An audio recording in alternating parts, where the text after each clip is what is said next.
श्रीगणेशाय नमः।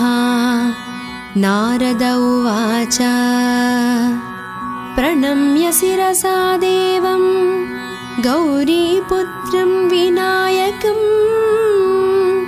भक्तावासं स्मरेन्नित्य आयुः कामार्थसाधये। प्रथमं वक्रतुण्डं च एकदन्तं द्वितीयकं तृतीयं कृष्णपिङ्गाक्षं गजवक्त्रं चतुर्धकं लम्बोदरं पञ्चमं च षष्ठं विकटमेव च सप्तमं विघ्नराजेन्द्रं च धूम्रवर्णं तथाष्टमं नवमं भालचन्द्रं च दशमं तु विनायकम् एकदंसं गणपतिं द्वादशं तु गजाननं द्वादशैतानि नामानि त्रिसन्ध्यं यः पठेन्नरः न च विघ्नभयं तस्य सर्वसिद्धिकरं प्रभो। विद्यार्थी लभते विद्यां दानार्थी लभते धनम् पुत्रार्थी लभते पुत्रार्मोक्षार्थी लभते गतिम्। जपेत् गणपतिस्तोत्रं षड्भिर्मासैः फलं लभेत् संवत्सरेण सिद्धिं च लभते नात्र संशयः। अष्टभ्यो ब्राह्मणेभ्यश्च लिखित्वा यः समर्पयेत् तस्य विद्या भवेत् सर्वा गणेशस्य प्रसादतः। श्रीगणेशाय नमः। नारद उवाच प्रणम्य शिरसा देवं गौरीपुत्रं विनायकं भक्तावासं स्मरेन्नित्य आयुः कामार्थसाधये।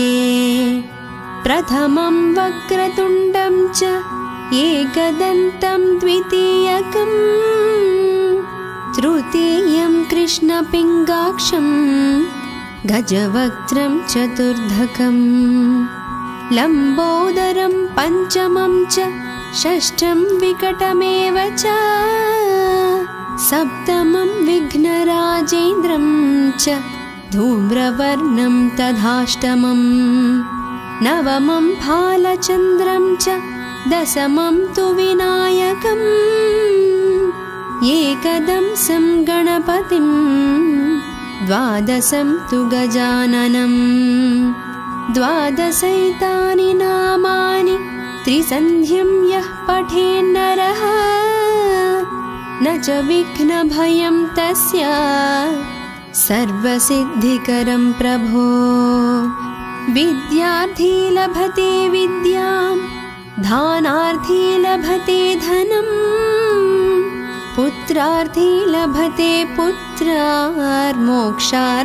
लभते गतिम्। जपेत् गणपतिस्तोत्रं षड्भिर्मासैः फलं लभेत् संवत्सरेण सिद्धिं च लभते नात्र संशयः।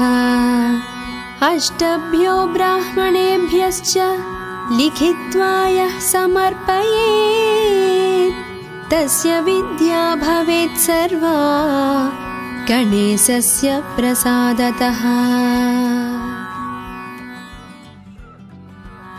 श्रीगणेशाय नमः। नारद उवाच प्रणम्य शिरसा देवं गौरीपुत्रं विनायकं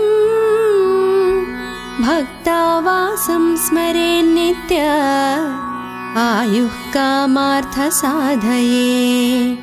प्रथमं वक्रतुण्डं च एकदन्तं द्वितीयकं तृतीयं कृष्णपिङ्गाक्षं गजवक्त्रं चतुर्धकं लम्बोदरं पञ्चमं च षष्ठं विकटमेव च सप्तमं विघ्नराजेन्द्रं च धूम्रवर्णं तथाष्टमम् नवमं फालचन्द्रं च दशमं तु विनायकम् एकदंसं गणपतिं द्वादशं तु गजाननम् द्वादशैतानि नामानि त्रिसन्ध्यं यः पठेन्नरः न च विघ्नभयं तस्य सर्वसिद्धिकरं प्रभो विद्यार्थी लभते विद्यां दानार्थी लभते धनम् पुत्रार्थी लभते पुत्रार्मोक्षार्थी लभते गतिम् जपेत् गणपतिस्तोत्रं षड्भिर्मासैः फलं लभेत् संवत्सरेण सिद्धिं च लभते नात्र संशयः अष्टभ्यो ब्राह्मणेभ्यश्च लिखित्वा यः समर्पयेत् तस्य विद्या भवेत् सर्वा गणेशस्य प्रसादतः। श्रीगणेशाय नमः। नारद उवाच प्रणम्य शिरसा देवं गौरीपुत्रं विनायकम् भक्तावासं स्मरेन्नित्य आयुः कामार्थसाधये प्रथमं वक्रतुण्डं च एकदन्तं द्वितीयकम् तृतीयं कृष्णपिङ्गाक्षं गजवक्त्रं चतुर्धकम् लम्बोदरं पञ्चमं च षष्ठं विकटमेव च सप्तमं विघ्नराजेन्द्रं च धूम्रवर्णं तथाष्टमम् नवमं फालचन्द्रं च दशमं तु विनायकम् एकदंसं गणपतिं द्वादशं तु गजाननम् द्वादशैतानि नामानि त्रिसन्ध्यं यः पठेन्नरः न च विघ्नभयं तस्य सर्वसिद्धिकरं प्रभो विद्यार्थी लभते विद्यां दानार्थी लभते धनम् पुत्रार्थी लभते पुत्रार्मोक्षार्थी लभते गतिम् जपेत् गणपतिस्तोत्रं षड्भिर्मासैः फलं लभेत् संवत्सरेण सिद्धिं च लभते नात्र संशयः अष्टभ्यो ब्राह्मणेभ्यश्च लिखित्वा यः समर्पयेत् तस्य विद्या भवेत् सर्वा गणेशस्य प्रसादतः। श्रीगणेशाय नमः। नारद उवाच प्रणम्य शिरसा देवं गौरीपुत्रं विनायकम् भक्तावासं स्मरेन्नित्य आयुः कामार्थसाधये प्रथमं वक्रतुण्डं च एकदन्तं द्वितीयकम् तृतीयं कृष्णपिङ्गाक्षं गजवक्त्रं चतुर्धकम् लम्बोदरं पञ्चमं च षष्ठं विकटमेव च सप्तमं विघ्नराजेन्द्रं च धूम्रवर्णं तथाष्टमम् नवमं फालचन्द्रं च दशमं तु विनायकम् एकदंसं गणपतिं द्वादशं तु गजाननम् द्वादशैतानि नामानि त्रिसन्ध्यं यः पठेन्नरः न च विघ्नभयं तस्य सर्वसिद्धिकरं प्रभो। विद्यार्थी लभते विद्यां, दानार्थी लभते धनं, पुत्रार्थी लभते पुत्रार्, मोक्षार्थी लभते गतिम्। जपेत् गणपतिस्तोत्रं, षड्भिर्मासैः फलं लभेत्। संवत्सरेण सिद्धिं च लभते नात्र संशयः। अष्टभ्यो ब्राह्मणेभ्यश्च लिखित्वा यः समर्पयेत्, तस्य विद्या भवेत् सर्वा गणेशस्य प्रसादतः। श्रीगणेशाय नमः। नारद उवाच प्रणम्य शिरसा देवं गौरीपुत्रं विनायकं, भक्तावासं स्मरेन्नित्य आयुः कामार्थसाधये।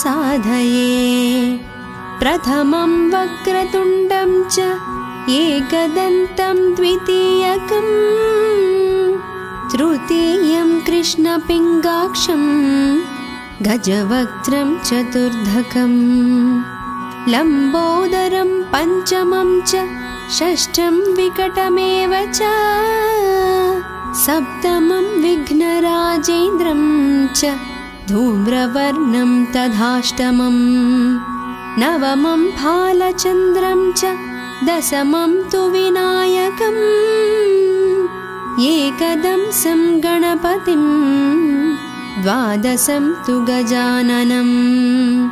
द्वादशैतानि नामानि त्रिसन्ध्यं यः पठेन्नरः, न च विघ्नभयं तस्य सर्वसिद्धिकरं प्रभो। विद्यार्थी लभते विद्यां, दानार्थी लभते धनं, पुत्रार्थी लभते पुत्रार्, मोक्षार्थी लभते गतिम्। जपेत् गणपतिस्तोत्रं, षड्भिर्मासैः फलं लभेत्। संवत्सरेण सिद्धिं च लभते नात्र संशयः। अष्टभ्यो ब्राह्मणेभ्यश्च लिखित्वा यः समर्पयेत्, तस्य विद्या भवेत् सर्वा गणेशस्य प्रसादतः। श्रीगणेशाय नमः। नारद उवाच प्रणम्य शिरसा देवं गौरीपुत्रं विनायकं, भक्तावासं स्मरेन्नित्य आयुः कामार्थसाधये।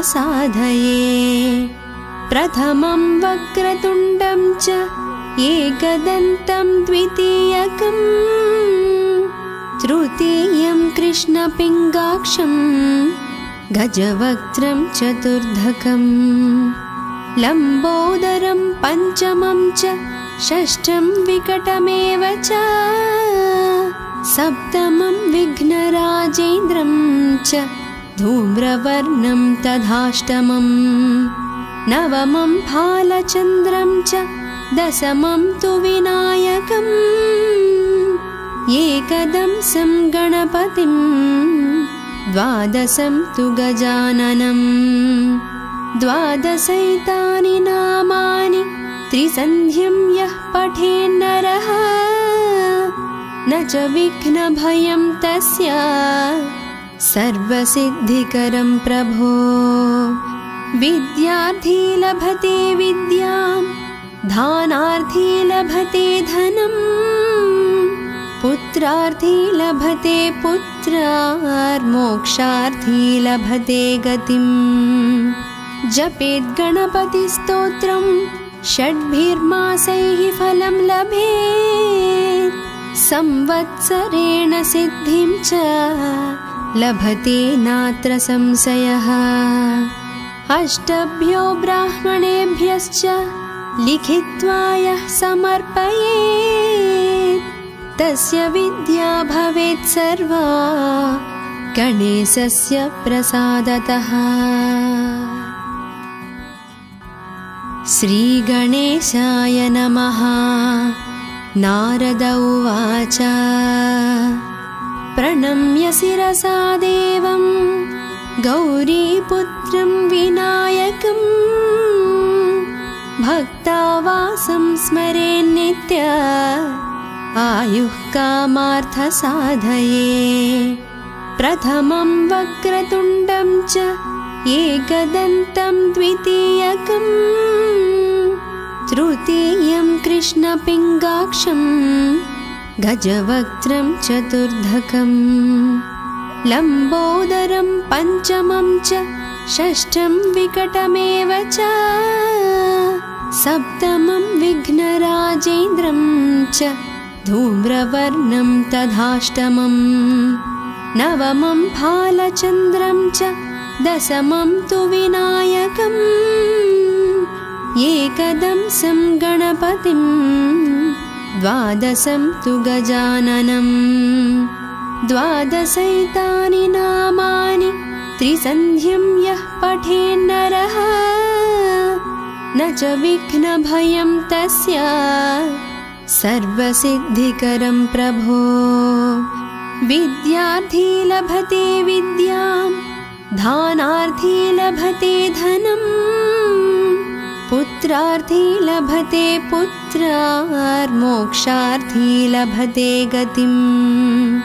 जपेत् गणपतिस्तोत्रं षड्भिर्मासैः फलं लभेत् संवत्सरेण सिद्धिं च लभते नात्र संशयः। अष्टभ्यो ब्राह्मणेभ्यश्च लिखित्वा यः समर्पयेत् तस्य विद्या भवेत् सर्वा गणेशस्य प्रसादतः। श्रीगणेशाय नमः। नारद उवाच प्रणम्य शिरसा देवं गौरीपुत्रं विनायकं भक्तावासं स्मरेन्नित्य आयुः कामार्थसाधये। प्रथमं वक्रतुण्डं च एकदन्तं द्वितीयकं तृतीयं कृष्णपिङ्गाक्षं गजवक्त्रं चतुर्धकं लम्बोदरं पञ्चमं च षष्ठं विकटमेव च सप्तमं विघ्नराजेन्द्रं च धूम्रवर्णं तथाष्टमं नवमं फालचन्द्रं च दशमं तु विनायकम् एकदंसं गणपतिं द्वादशं तु गजाननं द्वादशैतानि नामानि त्रिसन्ध्यं यः पठेन्नरः न च विघ्नभयं तस्य सर्वसिद्धिकरं प्रभो। विद्यार्थी लभते विद्यां दानार्थी लभते धनं पुत्रार्थी लभते पुत्रार्मोक्षार्थी लभते गतिं। जपेत् गणपतिस्तोत्रं षड्भिर्मासैः फलं लभेत् संवत्सरेण सिद्धिं च लभते नात्र संशयः।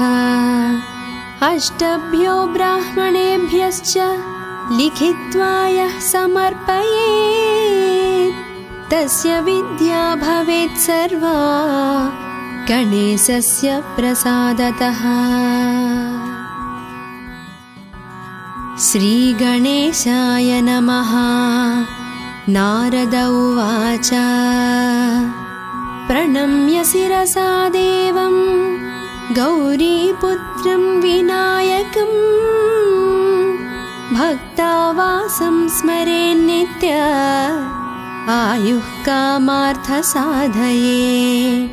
प्रथमं वक्रतुण्डं च एकदन्तं द्वितीयकं तृतीयं कृष्णपिङ्गाक्षं गजवक्त्रं चतुर्धकं लम्बोदरं पञ्चमं च षष्ठं विकटमेव च सप्तमं विघ्नराजेन्द्रं च धूम्रवर्णं तथाष्टमं नवमं फालचन्द्रं च दशमं तु विनायकम् एकदंसं गणपतिं द्वादशं तु गजाननं द्वादशैतानि नामानि त्रिसन्ध्यं यः पठेन्नरः न च विघ्नभयं तस्य सर्वसिद्धिकरं प्रभो विद्यार्थी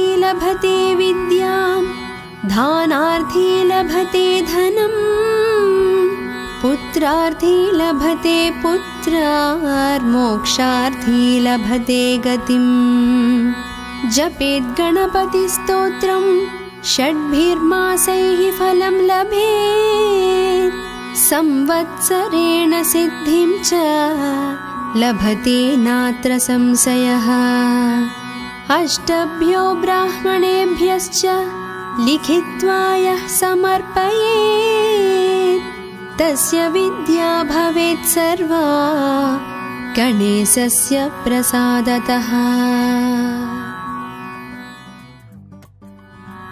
श्रीगणेशाय नमः। नारद उवाच प्रणम्य शिरसा देवं गौरीपुत्रं विनायकम्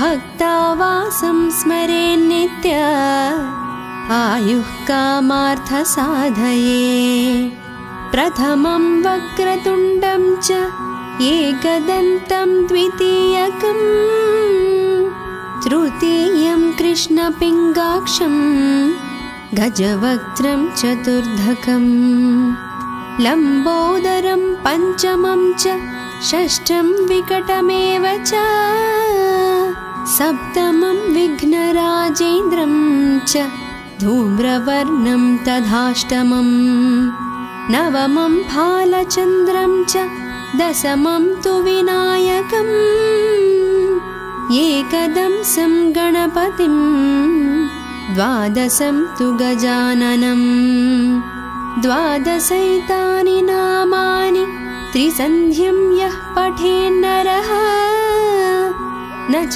विघ्नभयं तस्य सर्वसिद्धिकरं प्रभो विद्यार्थी लभते विद्यां दानार्थी लभते धनम् पुत्रार्थी लभते पुत्रार्मोक्षार्थी लभते गतिम् जपेत् गणपतिस्तोत्रं षड्भिर्मासैः फलं लभेत् संवत्सरेण सिद्धिं च लभते नात्र संशयः अष्टभ्यो ब्राह्मणेभ्यश्च लिखित्वा यः समर्पयेत् तस्य विद्या भवेत् सर्वा गणेशस्य प्रसादतः।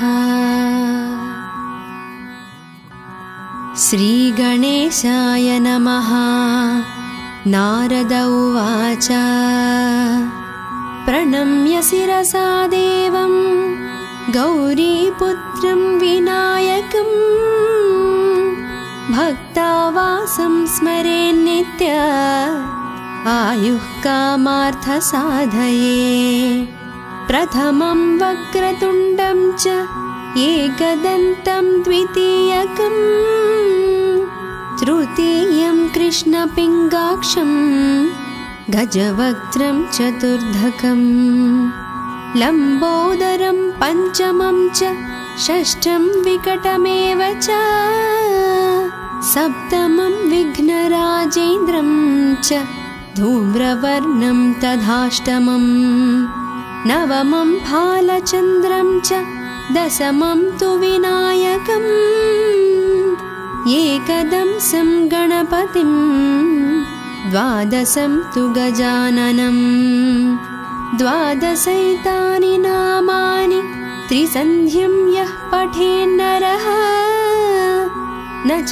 विघ्नभयं तस्य सर्वसिद्धिकरं प्रभो।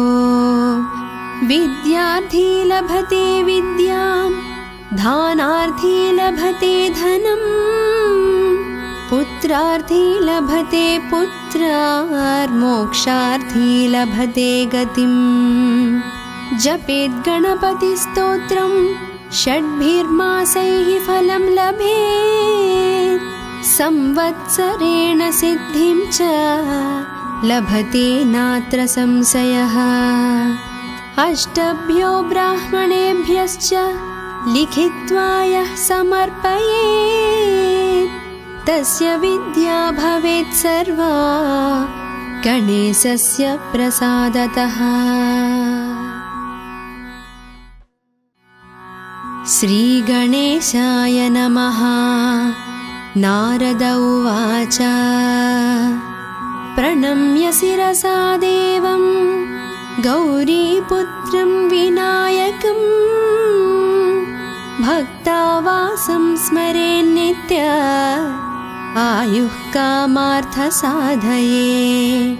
प्रथमं वक्रतुण्डं च एकदन्तं द्वितीयकं तृतीयं कृष्णपिङ्गाक्षं गजवक्त्रं चतुर्धकं लम्बोदरं पञ्चमं च षष्ठं विकटमेव च सप्तमं विघ्नराजेन्द्रं च धूम्रवर्णं तथाष्टमं नवमं भालचन्द्रं च दशमं तु विनायकम् एकदंसं गणपतिं द्वादशं तु गजाननं द्वादशैतानि नामानि त्रिसन्ध्यं यः पठेन्नरः न च विघ्नभयं तस्य सर्वसिद्धिकरं प्रभो।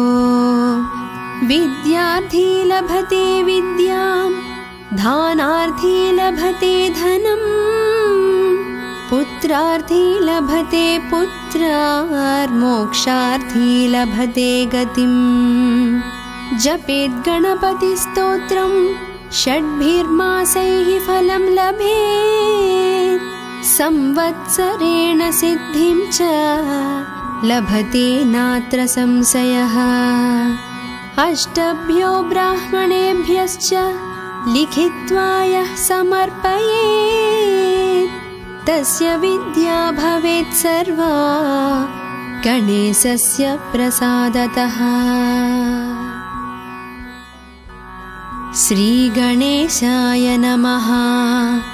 नारद उवाच प्रणम्य शिरसा देवं गौरीपुत्रं विनायकं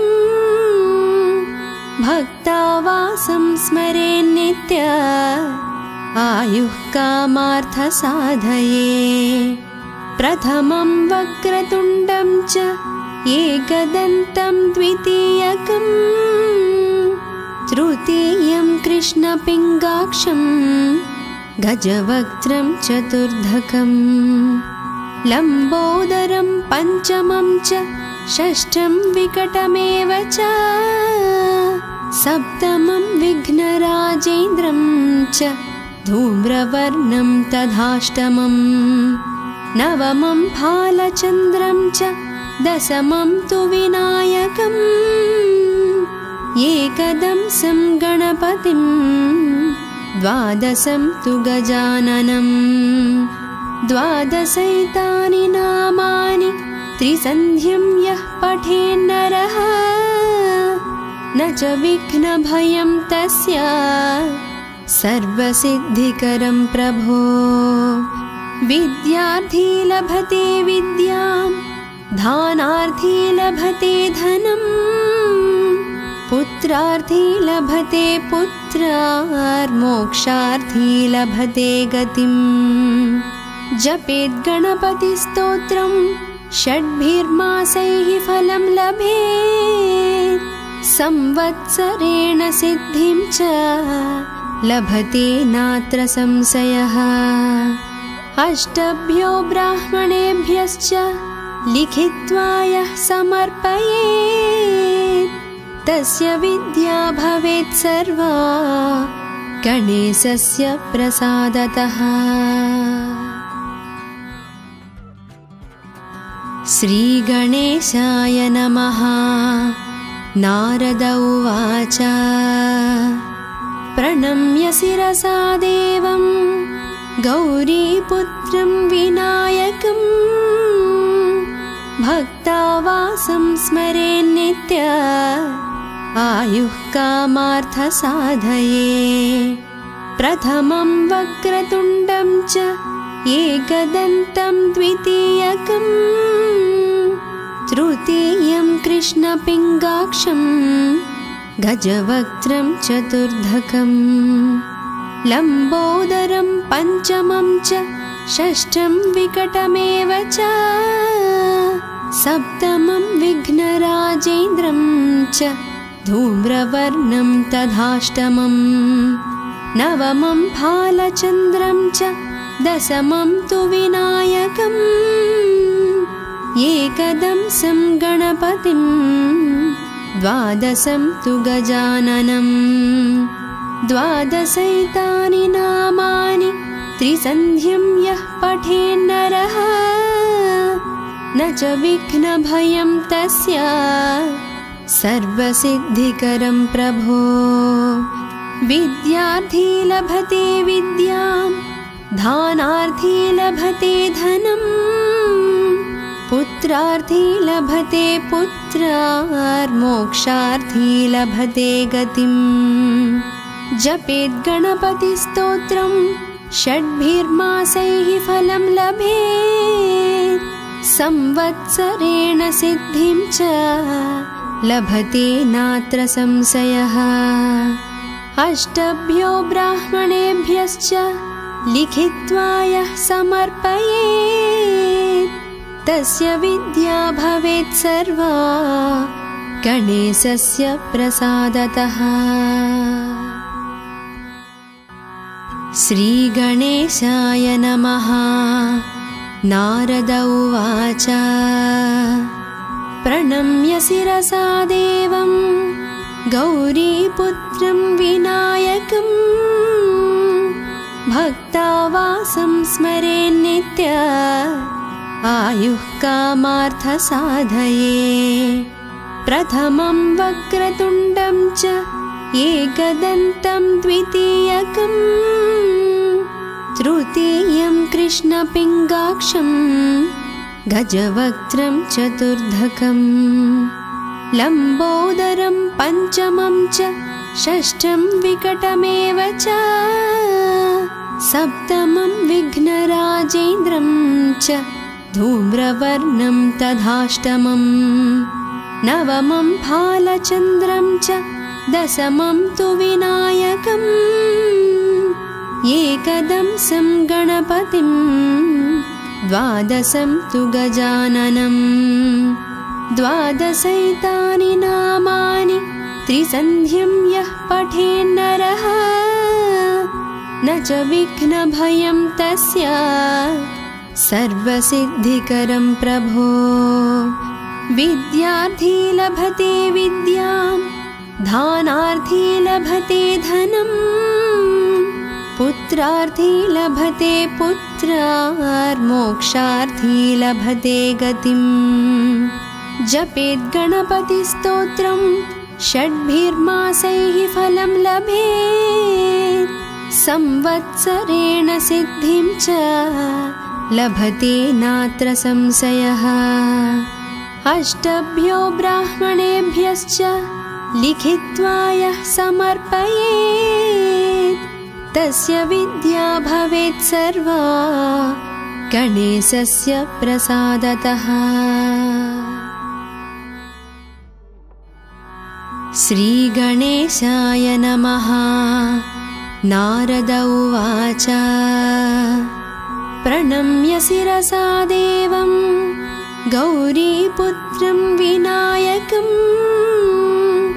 भक्तावासं स्मरेन्नित्य आयुः कामार्थसाधये प्रथमं वक्रतुण्डं च एकदन्तं द्वितीयकम् तृतीयं कृष्णपिङ्गाक्षं गजवक्त्रं चतुर्धकम् लम्बोदरं पञ्चमं च षष्ठं विकटमेव च सप्तमं विघ्नराजेन्द्रं च धूम्रवर्णं तथाष्टमम् नवमं फालचन्द्रं च दशमं तु विनायकम् एकदंसं गणपतिं द्वादशं तु गजाननम् द्वादशैतानि नामानि त्रिसन्ध्यं यः पठेन्नरः न च विघ्नभयं तस्य सर्वसिद्धिकरं प्रभो विद्यार्थी लभते विद्यां धानार्थी लभते धनं पुत्रार्थी लभते पुत्रार्मोक्षार्थी लभते गतिम् जपेत् गणपतिस्तोत्रं षड्भिर्मासैः फलं लभेत् संवत्सरेण सिद्धिं च लभते नात्र संशयः अष्टभ्यो ब्राह्मणेभ्यश्च लिखित्वा यः समर्पयेत् तस्य विद्या भवेत् सर्वा गणेशस्य प्रसादतः। श्रीगणेशाय नमः। नारद उवाच प्रणम्य शिरसा देवं गौरीपुत्रं विनायकं भक्तावासं स्मरेन्नित्य आयुः कामार्थसाधये प्रथमं वक्रतुण्डं च एकदन्तं द्वितीयकं तृतीयं कृष्णपिङ्गाक्षं गजवक्त्रं चतुर्धकं लम्बोदरं पञ्चमं च षष्ठं विकटमेव च सप्तमं विघ्नराजेन्द्रं च धूम्रवर्णं तथाष्टमं नवमं फालचन्द्रं च दशमं तु विनायकम् एकदंसं गणपतिं द्वादशं तु गजाननं द्वादशैतानि नामानि त्रिसन्ध्यं यः पठेन्नरः न च विघ्नभयं तस्य सर्वसिद्धिकरं प्रभो विद्यार्थी लभते विद्यां धानार्थी लभते धनं पुत्रार्थी लभते पुत्रार्मोक्षार्थी लभते गतिम् जपेत् गणपतिस्तोत्रं षड्भिर्मासैः फलं लभेत् संवत्सरेण सिद्धिं च लभते नात्र संशयः अष्टभ्यो ब्राह्मणेभ्यश्च लिखित्वा यः समर्पयेत् तस्य विद्या भवेत् सर्वा गणेशस्य प्रसादतः।